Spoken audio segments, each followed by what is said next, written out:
শাস্তি তো একদিন হবেই, শাস্তি তো একদিন হবেই। আরে আব্দুল করিমের দুর্নাম করে শেষ করে দেন না, পিছনকে ছিঁড়ে ফেলে দেন গীবত করে, আমার কোনো যায় আসে না। কেন? হিসাব তো একদিন হবে, কানে তো গরম সিজা ঢালা হবে, আর আব্দুল করিমকে তো নাকি দিয়ে দিতে হবে। সরুর মোড়ে দুর্নাম করেন, কবিরাজ পাড়ায় করেন, রহমানপুরে করেন, যেখানে পৃথিবীর যে কোনো প্রান্তে আব্দুল করিমের দুর্নাম করেন না কেন, কোনো আব্দুল করিমে যায় আসে না। আমি কিছুই মনে করি না, আমি পরোয়াই করি না। আমি আপনার দুর্নামের 5 পয়সা নাম দিই না, আমার দুর্নাম করে পিছন দিক ছিঁড়ে ফেলে দেন, ধুয়ে মুছে পরিষ্কার করে দেন, কোনো যায় আসে না। হাদিস তো বুখারী মুসলিম।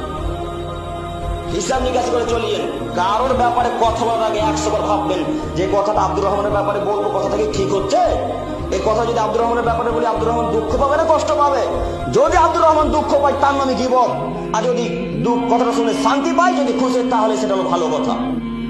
কথা বুঝতে পারিনি। আব্দুল্লাহর ব্যাপারে একটা কথা বললেন 2 জন মানুষের মাঝে, ওই কথাটা আব্দুল্লাহ শুনে যদি দুঃখ পায়, কষ্ট পায়, তার নামে কি? গীবত। আর আব্দুল্লাহ কথাটা শুনে যদি শান্তি পায়, তৃপ্তি পায়, তাহলে সেটা হলো ভালো কথা। কাজে আপনাকে আমি অনুরোধ করছি, মানুষের দোষ ত্রুটি খোঁজার চেষ্টা করিয়েন না, মানুষের দোষ ত্রুটি গোপন রাখিয়েন। যদি গোপন রাখেন তো কি হবে? আল্লাহ তাআলা কিয়ামতের মাঠে আপনার একটা দোষ ত্রুটিকে গোপন রাখবেন। আল্লাহু আকবার। আল্লাহ তো বলেন, বুঝতে পারেননি? আবার শোনেন, আল্লাহ নবী বলছেন, আদমের ছেলে মেয়ে